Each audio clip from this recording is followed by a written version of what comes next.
Bonjour à tous, bienvenue pour cette nouvelle édition des Midi Minatech. Nous avons à nouveau l'occasion d'accueillir des personnes dans l'amphi en présence et c'est un vrai plaisir de voir des visages.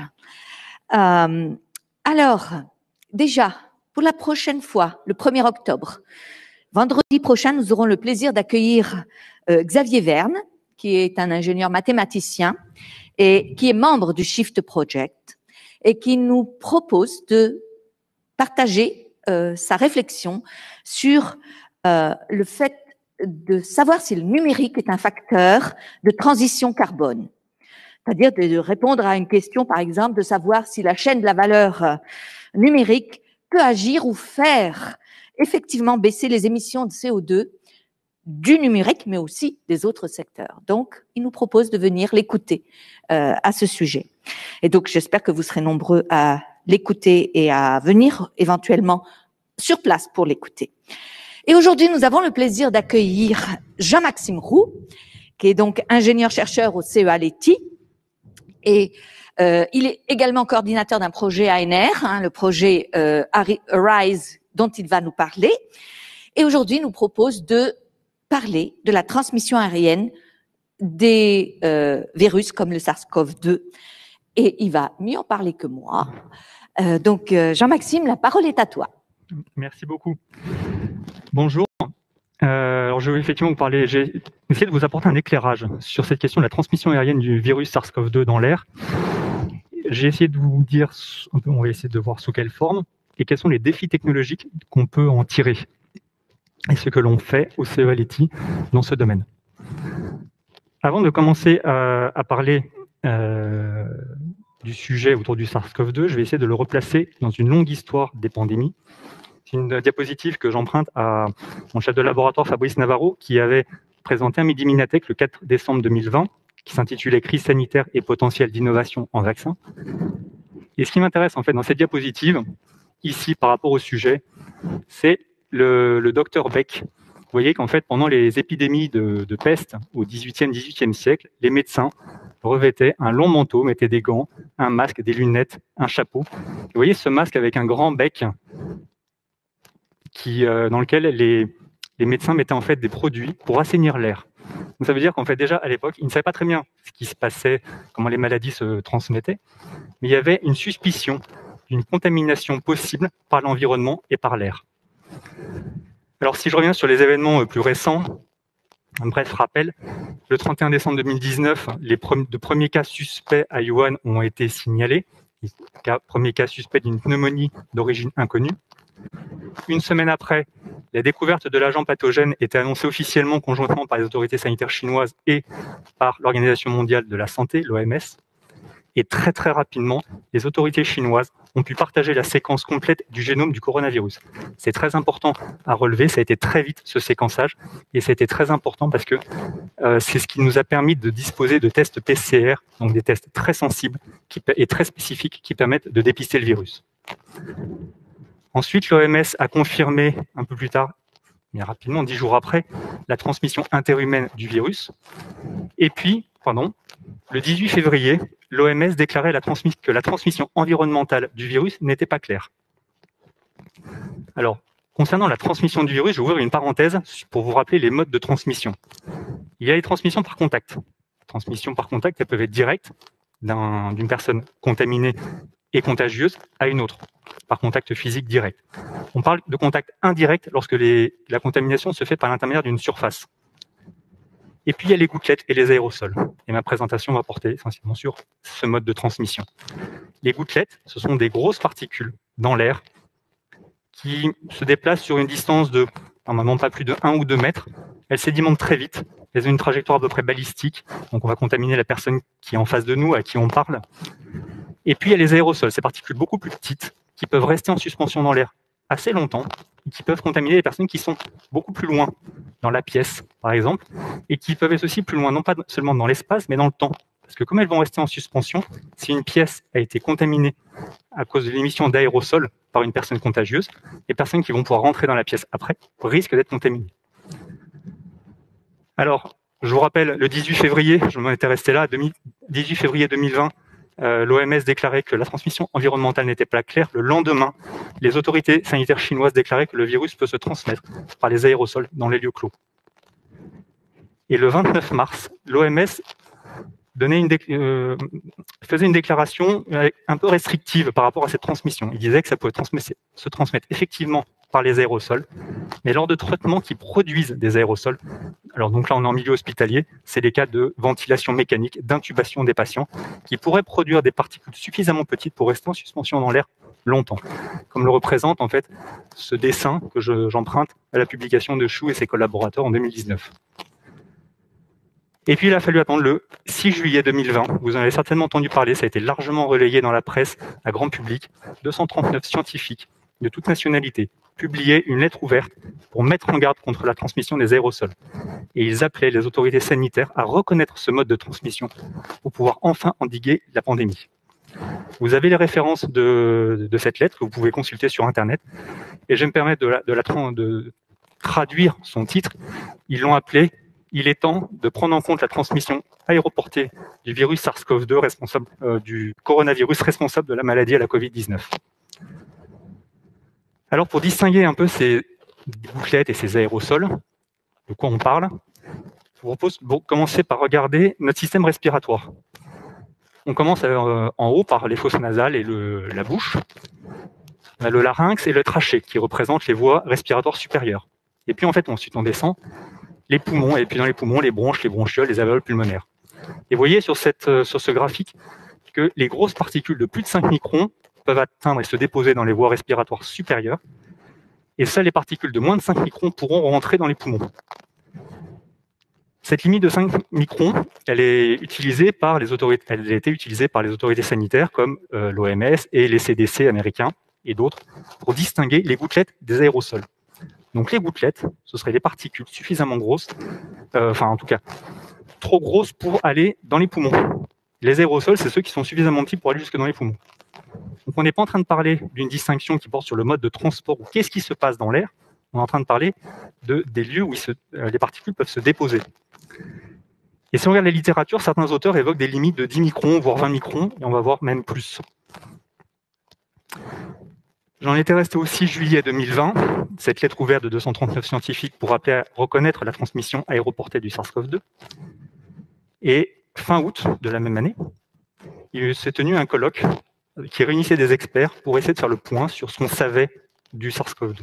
Et ils ont parlé de la transmission avec les aérosols et les gouttelettes. Les actes en fait du séminaire sont disponibles sur Internet. J'en ai pris un extrait qui concerne le sujet qu'on est en train d'aborder. Cette distinction avec une limite de 5 microns entre les aérosols et les gouttelettes, il le qualifie de pensée traditionnelle fondée sur une conception des malentendus et pas éclairée pas fondée en tout cas par la science des aérosols. Et ils appellent à une mise à jour de cette description des aérosols et des gouttelettes avec une limite qui ne serait plus à 5 microns, mais je l'ai mis en rouge, 100 microns. Alors, pour essayer de comprendre pourquoi on est remonté à 100 microns et qu'est-ce que signifie cette limite de 100 microns, fondée sur la science des aérosols, je vous propose de garder cet élément dans la définition d'une gouttelette, c'est qu'elle ne voyage pas plus de 2 mètres ou 6 pieds. Et on va faire un retour en 1934. 1934, Wells estima le temps mis par une bille, alors c'est moi qui utilise le terme de bille, on va dire un objet solide, quelque chose qui ne s'évapore pas, qui a la densité de l'eau, pour tomber d'une hauteur de 2 mètres. Il a calculé qu'un objet solide, sphérique, de densité égale à celle de l'eau, de à peu près 150 microns, mettrait à peu près 3 secondes à tomber d'une hauteur de 2 mètres. Maintenant, il a fait la même chose pour une gouttelette. Une gouttelette, la différence par rapport à une bille solide de la même densité, c'est que ça s'évapore. Et comme ça s'évapore, ça perd de la masse au fur et à mesure de son trajet, ça tombe de moins en moins vite. Et à 170 microns à peu près, vous voyez qu'il faudrait 4,5 secondes pour atteindre le sol. Une hauteur de 2 mètres, encore une fois. Les particules plus grosses, elles atteignent le sol un peu plus vite. Il a également calculé le temps d'évaporation d'une gouttelette, l'évaporation complète. Et vous voyez que pour une gouttelette de 120 microns, il faudra à peu près 2 secondes et demie pour s'évaporer complètement. C'est-à-dire que cette gouttelette n'atteindrait pas le sol. Donc si on réunit l'ensemble des courbes, on a une distinction entre les particules en suspension dans l'air qui n'atteindront pas le sol parce qu'elles se seront évaporées complètement. Alors ici, je dois préciser que les calculs de Wells ont été faits à un taux d'humidité de 0% et une température de 18 degrés. C'est très important de le garder en tête quand on regarde ces résultats. Et puis au-dessus, des particules, vous voyez, à peu près au-dessus de 170 microns, qui, elles, vont atteindre le sol avant de s'être complètement évaporées. Donc on a une première distinction entre ce qu'on peut appeler les gouttelettes et les aérosols. Alors ça, c'est en 1934. Les travaux de Wells ont été repris, ils ont été mis à jour, ils ont été beaucoup étudiés. Et je vous propose de regarder en fait les travaux de Xi en 2010 et ses collaborateurs en 2007, qui ont revisité les travaux. Alors ils ont remis à jour les lois qui ont été employées par Wells en 1934. Ils ont pris en compte la salinité d'un fluide physiologique. Wells avait travaillé pour ses calculs sur de l'eau pure. Or, nos fluides physiologiques contiennent des sels, à peu près 9 grammes par litre. Et puis, il a fait des projections sur différents cas de figure, et ce qui est très intéressant, sur différents taux d'humidité, de 0%, comme Wells, à 90%. Et vous voyez qu'en fait, en fonction du taux d'humidité, toujours à 18 degrés à l'extérieur, pour une gouttelette qui serait émise à 33 degrés, mettons elle est sortie de la bouche à 33 degrés, on voit qu'en fait, le taux la limite entre ce qu'on pourrait appeler une gouttelette et un aérosol change. Et ça change considérablement. On passe d'à peu près 120 microns à peu près 60 microns. Donc c'est très difficile de donner une limite en termes de taille entre une gouttelette et un aérosol, parce qu'en fait, ça dépend de l'environnement. Ça dépend de la température, ça dépend du taux d'humidité. Et le taux d'humidité, dans un environnement comme une pièce, il n'est pas forcément constant. Il y a des zones qui peuvent être un peu plus sèches que d'autres. Donc cette limite, elle paraît assez artificielle, mais vous voyez, ce que je trouve intéressant dans ces travaux, c'est que finalement, 100 microns, c'est quoi? C'est la limite pour qu'on pourrait voir entre des gouttelettes et des aérosols pour un taux d'humidité de 50%. Donc pour un taux d'humidité moyen de 50%, 100 microns, ça paraît une taille raisonnable. En se fondant sur la prise en compte du séchage d'une gouttelette dans l'air. Maintenant, on peut aller un peu plus loin, parce qu'en fait, ici, dans ces courbes, il est supposé que l'eau, même si on prend en compte la salinité du fluide, elle s'évapore complètement. On ne parle pas d'ici du résidu sec qu'il va y avoir. Il faut le prendre en compte. Parce qu'une goutte, ça contient des sels, mais pas seulement. Ça contient aussi un peu de lactate et ça contient beaucoup de protéines. Là, je vais m'appuyer sur les travaux de Marc Nikas et ses collaborateurs qui ont essayé d'évaluer la taille du résidu sec qu'il y aurait si une gouttelette s'évaporait complètement. Et selon eux, si la gouttelette est composée uniquement de sel, il devrait y avoir une variation de taille, de diamètre, de 81%. Donc une gouttelette qui aurait complètement séché, ne contenant que des sels à la concentration physiologique, ferait, si on part d'une gouttelette de 100 microns, elle devrait faire 19 microns après séchage complet. Maintenant, une gouttelette ne va pas s'évaporer complètement. On n'est jamais à un taux d'humidité de 0%, enfin, sauf cas exceptionnel. On sera plutôt en général entre 30 et 70%, et il n'y a pas que des sels, il y a beaucoup de protéines dans la salive et dans les mucus respiratoires. Il faut le prendre en compte. Et ils ont calculé qu'en fait, la taille d'une gouttelette à l'équilibre, entre 30 et 70%, serait de 47% à 61% du diamètre de la gouttelette initiale. Et on peut retenir comme le fond, alors un auteur que j'ai beaucoup ici cité, vous le verrez souvent dans ma présentation, Yves Brunet et Gaël Ouzou, qui ont fait un article que je vous recommande, un article de vulgarisation qui s'appelle Covid-19, une transmission par aérosol pour l'interrogation. Ils retiennent qu'en gros, une gouttelette après évaporation, elle va faire à peu près la moitié de son diamètre initial. Donc une gouttelette qui serait émise à 10 microns, on peut retenir qu'elle va faire aller entre 4 et 6 microns au final. Après évaporation, entre 70 et 30% de taux d'humidité. Maintenant, je vais revenir sur la transmission des pathogènes. Là, j'ai fait un détour par la science des aérosols, ou en tout cas une partie. On va s'intéresser à la transmission maintenant. Pour que la transmission est reportée, il faut qu'un aérosol contenant des pathogènes puisse être produit. S'il n'y a pas d'aérosol contenant un aérosol mais qui ne contient pas de pathogènes, il n'y a pas de problème. Même s'il y a des pathogènes dans l'aérosol, il faut qu'il reste viable et infectieux dans cet aérosol, une fois dispersé dans l'air. Et puis, il faut que les virus, ici le SARS-CoV-2, ou des bactéries ou d'autres virus ou bactéries, puissent atteindre les tissus à infecter. Parmi ces 3 points, le troisième est le plus évident pour le SARS-CoV-2. Parce que le SARS-CoV-2, il est entouré de protéines, la protéine notamment Spike, protéine S, qui est complémentaire d'une protéine transmembranaire, d'une enzyme de conversion de l'angiotensine 2, qui est présente à la surface de cellules dont on dit, que l'on a dans les tissus de notre système respiratoire. Donc si le SARS-CoV-2 peut, je vais trop vite, si le SARS-CoV-2 peut être produit sous forme d'aérosol, qui peut rester viable et infectieux dispersé dans l'air, alors oui, on va l'inhaler et le virus va atteindre dans notre système respiratoire ces cellules cibles. Donc il pourrait y avoir infection. Donc le troisième point, il est réglé. Les deux premiers, en fait, ils sont complètement liés. Parce que si on veut caractériser la viabilité et l'infectiosité d'un virus dispersé dans l'air, il faut avoir produit un aérosol. Donc en fait, on ne peut pas répondre à la deuxième question sans avoir répondu à la première. Et ce que je vais vous présenter ici, voilà, renseigne en fait les deux points en même temps. Alors très rapidement, des chercheurs ont essayé de faire des aérosols avec le SARS-CoV-2 et regarder s'ils pouvaient tenir dans l'air, puis également sur des surfaces, bien sûr. Cette publication de Doré Malen, qui a été publiée le 16 avril 2020. Le 16 avril 2020, je vous rappelle, on était confinés chez nous, en ne sachant pas très bien comment le virus se transmettait, combien de temps il pouvait tenir sur des surfaces, dans l'air. Est-ce que les masques étaient vraiment utiles ou pas? On ne savait pas très bien à ce moment-là. On est au début de la pandémie. Cette publication, il me semble qu'en fait, c'est la première et elle a vraiment fait le buzz avant même d'être acceptée officiellement par une revue. Elle a été soumise, il y a eu le préprint et le préprint, il me semble, a été très largement relayé. Ils ont fait des dépôts de SARS-CoV-2 et de SARS-CoV-1 sur différents types de surfaces, différents matériaux, et puis ils ont fait un aérosol.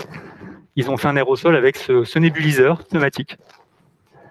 Et ils ont constaté que dans l'air, l'aérosol, le virus reste infectieux dans cet aérosol pendant 3 heures. Aussi bien pour le SARS-CoV-1 que pour le SARS-CoV-2. Donc on en a conclu que oui, le virus peut rester infectieux dans l'air pendant 3 heures. Ce qu'on a un peu moins relayé, c'est que ces informations, ces données, elles sont vraies à 22 degrés plus ou moins 1 degré, à 40% d'humidité et dans le noir. Alors, beaucoup d'autres études ont été faites, et je vous en présente 2 autres, qui me semblent très significatives. La première de Sophie Schmisser et ses collaborateurs, qui date de juin 2020, ont regardé en fait l'effet du taux d'humidité et, très important, du milieu dans lequel le virus se trouve pour être aérosolisé. Parce qu'en général, on utilise du milieu de culture pour les virus, mais notre salive et notre mucus respiratoire, c'est pas le milieu de culture qui est utilisé en laboratoire d'habitude. Donc dans la salive, qu'est-ce que ça fait? Et en fait, ce qui est très intéressant, c'est qu'ils voient d'une part que le taux d'humidité a une très grande influence sur la viabilité, le taux de survie du virus dans l'air, et autre chose, que le comportement selon qu'on utilise du milieu de culture comme base ou de la salive artificielle, le comportement est complètement différent, il est même inversé. Dans un milieu, il supporte mieux les grands taux d'humidité, et dans l'autre milieu, il supporte mieux les milieux secs. Donc, attention au milieu dans lequel les virus sont placés pour être dispersés sous forme d'aérosol. Si ce n'est pas de la salive artificielle, les résultats risquent en fait de ne pas être très justes. Dernier point, sur cette publication, les travaux sont toujours effectués dans le noir et ne tiennent pas compte du coup de l'effet du soleil et notamment du rayonnement ultraviolet. C'est ce qui a été fait par Schuit et ses collaborateurs, entre autres. Il y en a d'autres aussi, des publications. Je vous présente un extrait parce qu'il y a quand même beaucoup de publications qui sont parues sur le sujet en très peu de temps. Ici, c'est moi qui ai rajouté la petite lune et les petits soleils pour indiquer les conditions expérimentales. Schuit et ses collaborateurs ont regardé dans le noir quel était en fait le taux de survie, comment variait le taux de survie du virus en fonction du temps dans l'air. Et puis avec un ensoleillement moyen correspondant en gros à un printemps ou un automne. Et puis là où j'ai mis un grand soleil, en fait, c'est l'ensoleillement estival correspondant en gros à un mois de juin. Et vous voyez qu'en fait, le taux de survie, il varie très lentement dans le noir. Par contre, à mesure qu'il y a de plus en plus de soleil, il décroît de plus en plus vite. Attention, sur ces deux graphiques, les échelles sont les mêmes. Ici, par contre, l'échelle n'est pas du tout la même. On va de 0 minutes à 60 minutes. Ici, on va de 0 à 20 minutes, 0 à 20 minutes. Donc ici, c'est... vous voyez, ça c'est le premier tiers de la courbe. Ici, c'est quasiment plat, et vous voyez qu'ici, ça varie très vite, et de plus en plus vite. Donc, le taux d'humidité est important, la température est importante, le milieu dans lequel le virus se trouve au moment où il est aérosolisé est important, et la présence de soleil et l'intensité du rayonnement est très importante également. C'est peut-être le facteur le plus important sur la survie du virus dispersé dans l'air. Mais, même en présence de soleil, l'UV, il reste infectieux dans l'air pendant quelques minutes, une dizaine de minutes. J'avance un petit peu dans la présentation parce que le temps est compté. Et j'en viens en fait à des prélèvements qui sont faits sur site, parce que tout ce dont je vous ai parlé, ce sont des tests qui ont été faits in vitro. Qu'est-ce qui se passe maintenant, on va dire, in vivo, ou en tout cas sur des sites comme par exemple dans les hôpitaux? Il y a eu beaucoup d'études qui ont été faites, beaucoup de prélèvements ont été faits, et Borges et ses collaborateurs, en 2021, ont recensé 193 articles publiés avant octobre 2020 sur le sujet. Donc 2020, c'était l'année de la pandémie. Donc 196 articles entre le début de la pandémie et octobre 2020. Avec les mots-clés air sampler, coronavirus, Covid-19, indoor et SARS-CoV-2. Sur ces 193 articles, il y en avait 25 qui étaient réellement pertinents. Et sur ces 25, ils ont trouvé 10 qui ne présentent aucun résultat positif de prélèvement et 15 qui présentent au moins un échantillon collecté positif. Et attention, quand on dit collecté positif, c'est-à-dire qu'ils ont trouvé du matériel viral. Ça ne veut pas forcément dire que l'échantillon présentait du virus infectieux. C'est qu'ils ont trouvé à minima de l'ARN du virus dedans, sans savoir si le virus est infectieux ou pas. La publication de Borges et ses collaborateurs, elle est très intéressante parce qu'elle est organisée en fonction du type de système de prélèvement que les auteurs ont utilisé. Ils ont utilisé des systèmes fondés sur la force d'inertie, comme des impacteurs, des systèmes de prélèvement qui utilisent la force centrifuge, comme les cyclones. Et en fait, ici, on fait prendre un virage assez rapide à un aérosol. Les particules qui ont le plus d'inertie vont pas arriver à prendre le virage et vont finir sur la paroi, et les aérosols les plus petits vont finir au centre et vont être éjectés par le système d'aspiration. Puis ces systèmes aussi, les impingers, qui projettent l'aérosol sur une surface liquide, quand sur les impacteurs, c'est sur des surfaces solides. Le principe est le même, on fait prendre un virage très serré aux aérosols, les grosses particules impactent les surfaces solides, les plus petites parviennent à prendre le virage, et puis si on resserre et qu'on la distance ici et la distance ici, les aérosols vont avoir de moins de place pour passer, et on va arriver à collecter même les plus petites. Donc comme ça, on peut faire un tri, on peut voir dans l'aérosol les grandes, les moyennes et les petites particules. Il y a des systèmes de filtration aussi, qui utilisent simplement un filtre, le système le plus simple à comprendre. Ce sont les fibres qui retiennent les particules. Vous voyez qu'en fait, c'est des dispositifs les plus couramment utilisés. Il y a eu un dispositif également utilisé qui est un tube à grossissement. Je vous ai parlé des aérosols qui séchaient dans l'air. Et si vous les mettez dans une atmosphère qui est saturée en vapeur d'eau, ils vont grossir, et des particules qui sont nanométriques, en grossissant, dans plusieurs microns, et on va les collecter facilement. C'est assez peu courant, il n'y en a qu'une seule qui a été utilisée dans ces études, et aucun dispositif électrostatique n'a été utilisé, du moins dans les études recensées. Ici, on utilise la force électrique pour dévier les particules de leur trajectoire et les collecter sur une électrode. J'y reviendrai. Ce qu'il faut retenir de ces publications de Borges, je vous mets la conclusion de la conclusion. En remarque finale, déterminer la méthode de prélèvement n'est pas une tâche triviale, parce que et les systèmes de prélèvement et l'environnement influencent la présence et la viabilité du virus dans les échantillons. Et donc, le choix d'une méthode doit se faire au cas par cas.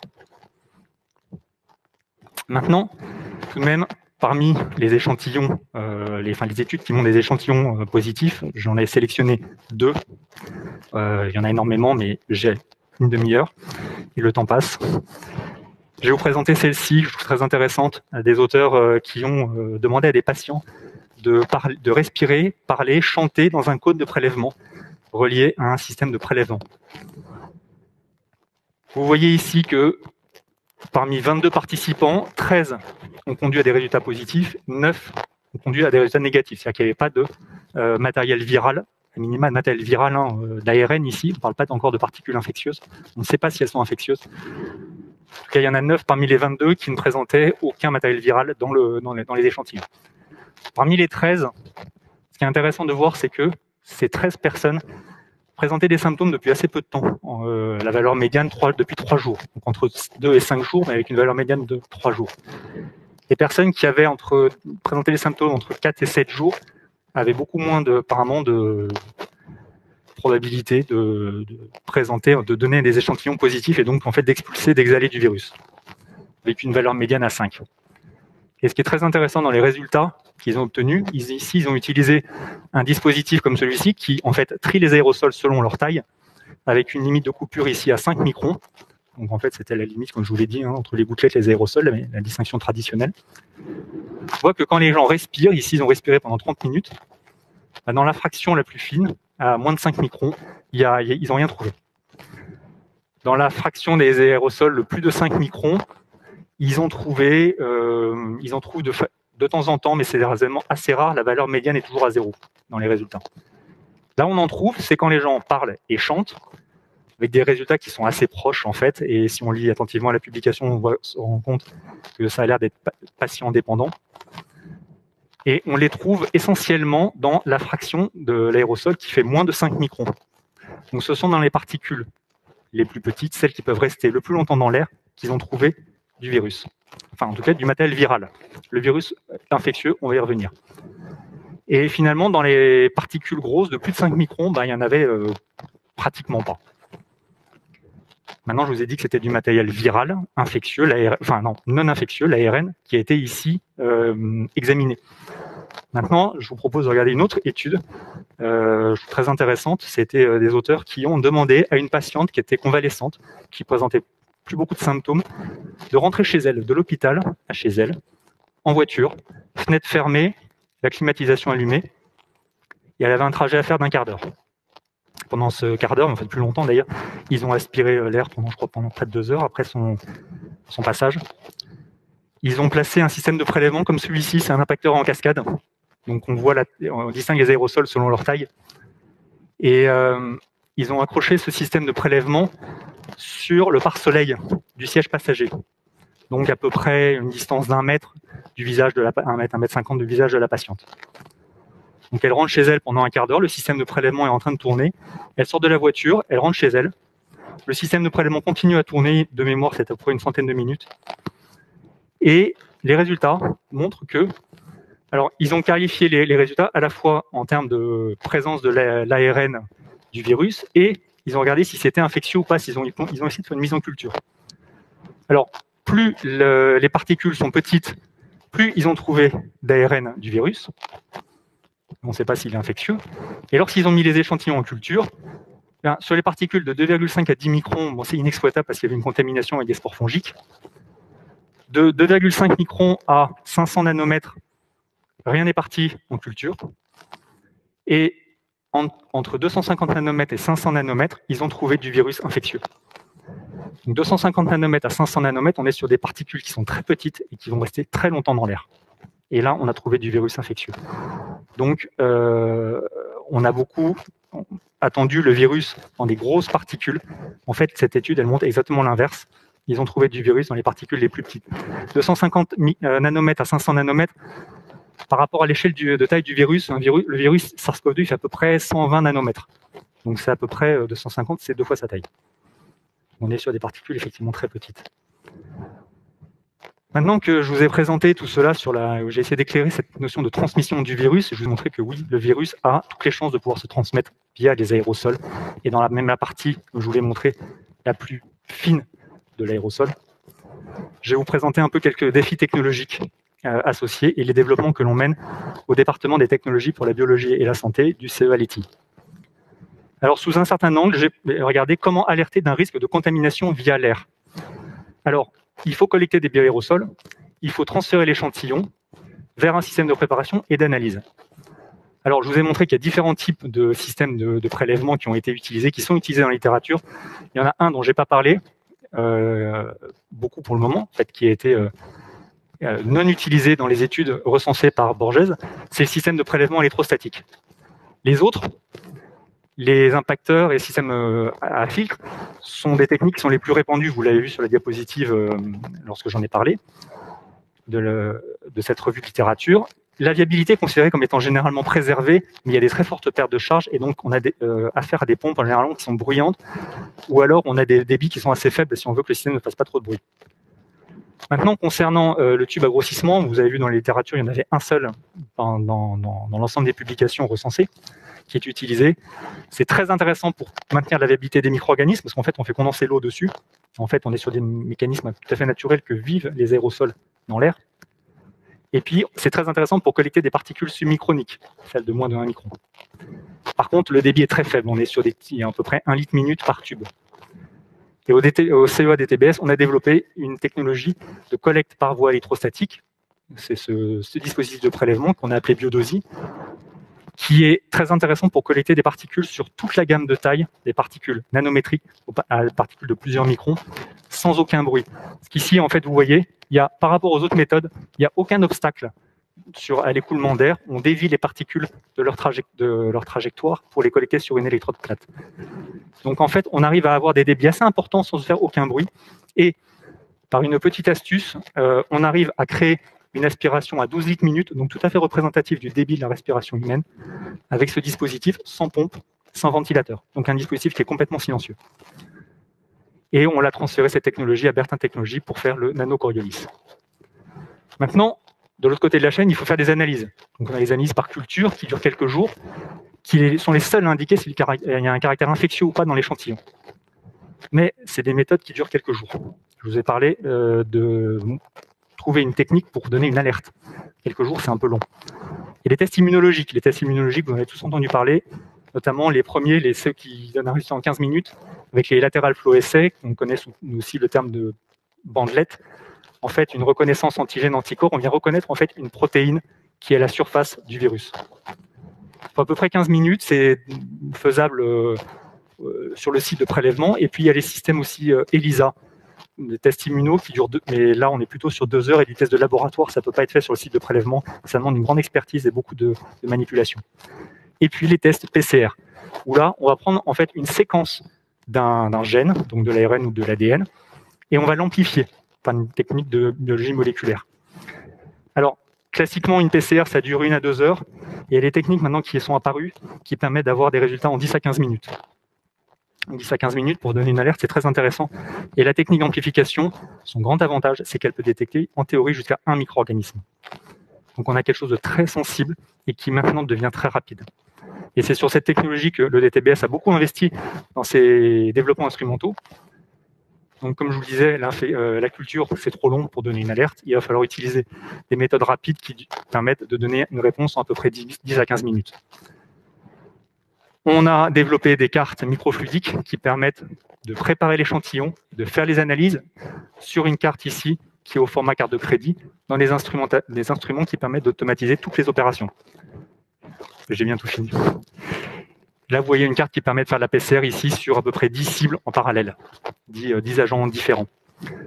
On a développé, je vous l'ai dit, le système de collecte électrostatique, et dans le projet ANR Horizon, j'y viens, nous avons réuni en fait ces technologies que l'on a développées dans un boîtier qui fait à peu près 15 cm de côté, qui permet de collecter des bioaérosols à un débit proche de la respiration humaine, en entre 5 et 6 litres minute.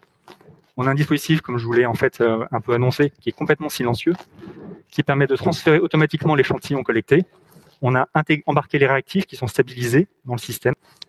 On a un seuil de sensibilité qui est proche de la PCR de référence grâce à une technique d'amplification isotherme, des techniques récentes de PCR.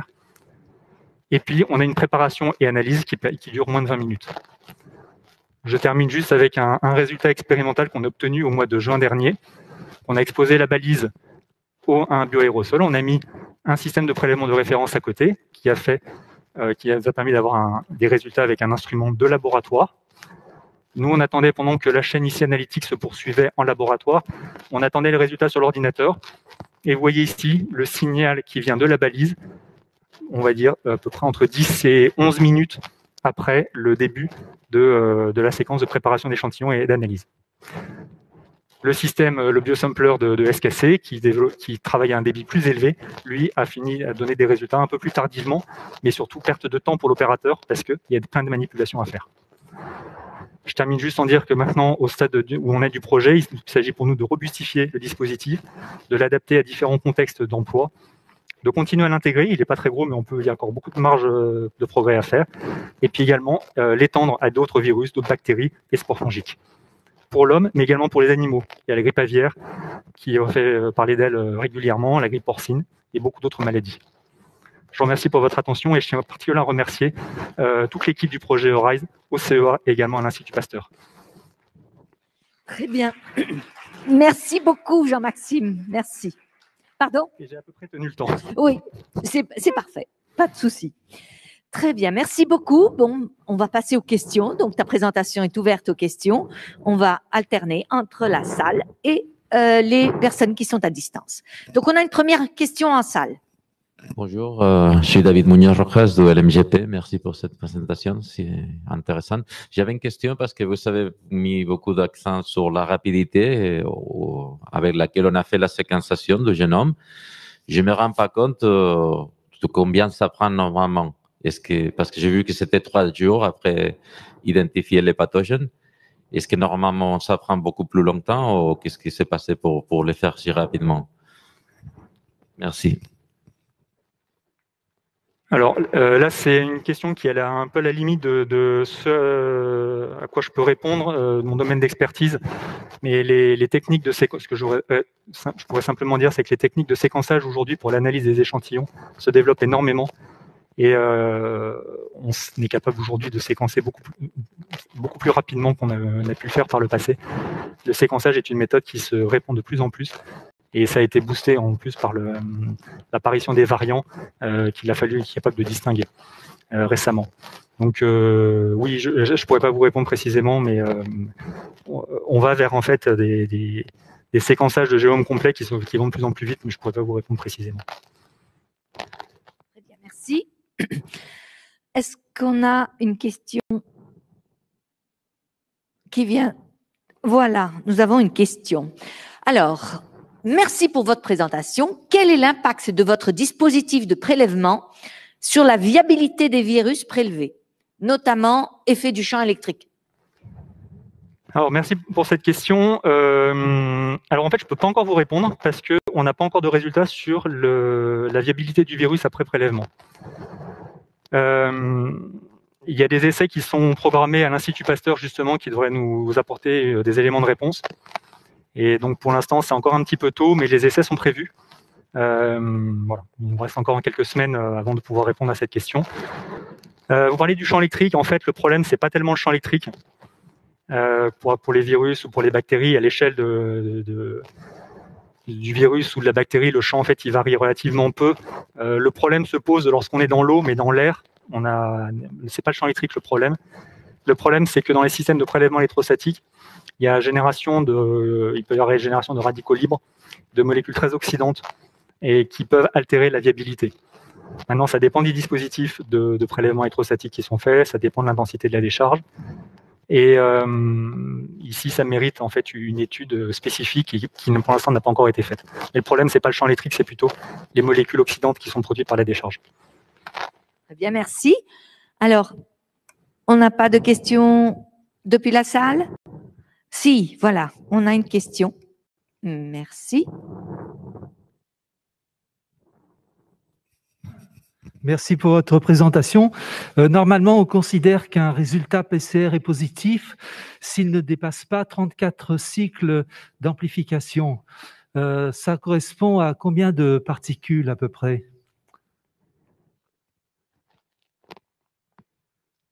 Alors, je pense qu'en termes de particules, vous voulez parler en termes de particules virales. Alors, en fait, votre question, elle ouvre un boulevard. La première, c'est que dans les études qui ont été faites, il n'y a pas forcément d'homogénéité sur si je prends par exemple les résultats qui ont été obtenus, je ne sais plus où est ma diapositive, par exemple les publications recensées par Bogès et ses collaborateurs et même d'autres qui ont été publiées plus récemment, tout le monde n'utilise pas la limite de 34 pour les CT pour dire qu'un échantillon est positif ou non. Il y a des limites à 37 qui ont été utilisées, 38, et ça dépend des auteurs. Donc déjà, d'un auteur à l'autre, ou d'une publication à l'autre, la limite n'est pas la même. Donc la notion effectivement d'échantillon positif d'une publication à l'autre, ne sera pas tout à fait la même. Le seuil n'est pas le même. Après, le lien entre le nombre d'exemplaires de la séquence détectée, amplifiée, et le nombre de particules virales, de virions. Alors, si je reprends, j'avance un tout petit peu pour permettre à tout le monde de comprendre. En fait, dans un test PCR, on amplifie une séquence, alors ici pour le virus de l'ARN, un petit fragment d'un gène. Mais il n'y a pas forcément un seul exemplaire par particule virale. Il peut y en avoir plusieurs, il peut y en avoir des dizaines, voire des centaines. Et en fait, aujourd'hui, il semble, alors j'en ai pas parlé parce que c'est des résultats qui sont, parmi tout ce que j'ai pu voir, les plus incertains. Il semble y avoir plusieurs exemplaires d'un fragment d'ADN, un gène, enfin de la séquence, des séquences cherchées par virion. Donc on serait sur, j'ai vu des chiffres autour de 500 à peu près exemplaires par virion. Maintenant, les virions ne sont pas forcément infectieux. Certains peuvent être des particules défectives. Et ensuite, votre question renvoie ensuite à la question de la dose infectieuse. Elle n'est pas connue. Il y a une publication qui évoque à peu près 500 virions, mais dans une note récente, note d'appui scientifique et technique de l'ANSES qui a été publiée l'été dernier, il y a une publication recensée par l'ANSES parmi 464 sur le sujet qui parle de 500 virions nécessaires, mais la note suggère que ce chiffre est probablement sous-estimé. Okay. Alors, oui, on a encore des questions en salle, mais est-ce qu'il y en a une à distance? Bon, on va prendre la question en salle. Très bien, merci. Merci. Merci pour la présentation également. Ma question, c'est qu'est-ce qu'on sait à l'heure actuelle de l'effet des particules déjà présentes dans l'air, les aérosols type des pollens ou même de la pollution des particules et justement l'interaction avec le virus ou sa propagation? Alors, à ma connaissance, j'ai rien vu dans ce sens-là. J'avoue, c'est une partie certainement de la littérature que j'ai pas explorée. Entre la présence d'autres particules, d'autres natures avec la transmission du virus dans l'air, j'ai rien vu sur le sujet. En revanche, il y a mais c'est une littérature que j'ai pas explorée. Il y a des effets justement de ces particules, pollen et toute autre particules physiques, sans parler d'éléments biologiques, sur le système respiratoire, notamment en termes d'inflammation, et qui peut certainement avoir un effet aussi également sur le développement d'une maladie.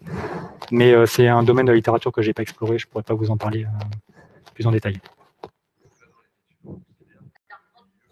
Il faut qu'il y ait le micro pour que tout le monde puisse en profiter. Tu peux répéter ce que tu viens de dire? Non. Je vais dire autre chose. Si j'ai répété. Je vais dire parce que là, on considère que le milieu, là, si j'ai bien compris dans les études, il n'y a rien, quoi. Enfin, il n'y a rien. C'est l'air du laboratoire qui a été ensemencé. On n'a pas les faits parce que bon, c'est un autre problème là, qui n'est pas abordé aujourd'hui, mais le problème de la pollution atmosphérique, des pollens et autres. Et donc, ok, merci. En termes médicaux, effectivement, il peut y avoir peut-être des interactions, mais... non, pas médical, hein, je parlais physico-chimique. Hein. Ah oui, physico-chimique, oui. C'est-à-dire l'agrégation de particules virales ou aéroportées avec le pollen de l'air, avec la pollution et autres. Et donc, du coup, on ne parle plus du même objet d'étude. Oui, effectivement. Non, on a là, effectivement, ces études qui sont menées. Alors, les études qui sont menées, que je vous ai rapportées ici, in vitro, oui. Effectivement, l'air il est relativement propre, c'est des essais qui sont faits en laboratoire. Les virus sont nébulisés avec des dispositifs pneumatiques, pour ces 3 études, ce sont ces 2-là. Donc dans des chambres d'aérosolisation, on va considérer que c'est assez propre, il ne doit pas y avoir tellement de pollen et d'autres choses. Par contre, ensuite, dans les études in vivo et prélèvements sur site qui ont été faits, là, effectivement, il peut y avoir une interaction avec autre chose. Mais on en a, effectivement, il n'y a pas d'éléments qui permettent de savoir ce qu'il y avait à ce moment-là. Très bien, merci. Alors, je crois qu'on a une question qui vient à distance. Bonjour, merci pour cette présentation. Comment place-t-on le dispositif dans une pièce ou un bâtiment? C'est une très bonne question. Et à ma connaissance, il n'y a pas vraiment de réponse et chacun le place un peu là où il pense que c'est optimal. Je vous ai dit, donc pour ces auteurs ont placé le système de prélèvement sur le pare-soleil du siège passager. Donc, je pense que c'était pour mimer l'exposition du passager qui serait là en fait à faire le trajet avec la patiente. Dans ces études, là c'était orienté, ils voulaient savoir qu'est-ce qui sortait de la bouche des patients. Il y a d'autres prélèvements qui ont été faits avec de l'air exhalé, des prélèvements qui ont été faits dans l'air, dans des couloirs, dans des couloirs d'hôpitaux, dans des toilettes, à différents endroits, dans des salles où étaient réunis des patients en unité de soins intensifs. Et les auteurs, enfin, il n'y a rien d'uniforme, il n'y a aucun standard. Les auteurs les placent là où ils pensent qu'il va y avoir le maximum de chances de pouvoir collecter du virus. D'une façon générale, il y a quand même un truc qui ressort, c'est que si on est dans un espace clos, avec un système de ventilation, le système de ventilation va guider les écoulements de l'air. En gros, il faut le placer entre la source et la bouche de sortie de l'air. Si vous avez une VMC dans votre pièce, là où vous allez, c'est pas à l'opposé de la VMC que vous risquez de trouver des micro-organismes. Il faudra placer quelque part entre les gens et la bouche de VMC qui extrait l'air de la pièce et qui va finalement, la VMC va presque jouer un peu le rôle de concentrateur de tout l'air, de tout ce qui était dans l'air de la pièce et qui va l'entraîner. D'ailleurs, quand il y a des prélèvements qui ont été faits sur site avec des écouvillons, en plusieurs publications, ils ont cherché des traces de matériel viral, donc là c'était de l'ARN, sur des bouches de ventilation type VMC au niveau des extracteurs, et en général on en trouve. Très bien, merci beaucoup pour cette explication, c'est très clair. Alors, on a encore le temps pour une dernière question, on en a une en salle. Oui, allez-y, merci beaucoup. Oui, bonjour. Moi, j'aurais une question. Quand dans une famille, la moitié de la famille est infectée, comment ça se fait s'il n'y a pas de problème s'il n'y a pas de mesures de protection type masque, que certains vont l'avoir et d'autres non? Est-ce que ça peut être en rapport avec le groupe sanguin ou autre, ce qui a été beaucoup évoqué dans des études? Est-ce que vous avez des études là-dessus? Non, alors là, c'est une question qui sort complètement de mon expertise. Moi, je suis ingénieur et physicien. Je travaille sur le développement d'instruments pour la métrologie des aérosols et la capture notamment des bioaérosols. C'est une question à laquelle j'ai pas l'expertise nécessaire pour répondre. En revanche, il y a une présentation qui avait été faite par un auteur du CEA lors d'une journée consacrée au sujet qui a réuni des travaux du CEA qui étaient menés sur le SARS-CoV-2, et il me semble qu'il y avait des éléments de réponse dans cette présentation. Mais je préfère ne pas m'avancer, c'est pas mon domaine d'expertise. Très bien, merci beaucoup. Alors, oui, allez, on va prendre une dernière question. Si on ne me fait pas signe qu'il faut que j'arrête. Merci. Pour lutter contre la transmission aérienne du SARS-CoV-2, il y a donc la distanciation, le masque, l'aération, les détecteurs de CO2 pour savoir à quel moment il faut aérer une pièce. Qu'est-ce que vous proposez d'autre comme moyen de lutte contre la transmission aérienne de ce virus? Là, on est de les mesures de santé publique. Je vais attirer l'attention sur une chose qui est ressortie des études, beaucoup d'études ici qui présentent des résultats négatifs. Il ne faut pas comprendre que les résultats négatifs sont négatifs parce que il n'y avait rien et que le SARS-CoV-2 ne se transmet pas dans l'air. Plusieurs auteurs, en fait, à la conclusion de leurs études, disaient on n'a rien trouvé, mais en fait, ça veut peut-être simplement dire que les gestes, les barrières qui ont été mises en termes de désinfection des surfaces, en termes de masques, en termes d'aération des pièces, étaient suffisants et qu'on n'a pas besoin d'aller chercher beaucoup plus, il faut simplement de les appliquer rigoureusement. Il y a plusieurs auteurs, en fait, dont les résultats sont négatifs qui le pointent du doigt. Et j'ai vu une publication qui a fait également des essais dans des pièces d'un hôpital avant nettoyage et après nettoyage. Et après nettoyage, en fait, les échantillons étaient négatifs.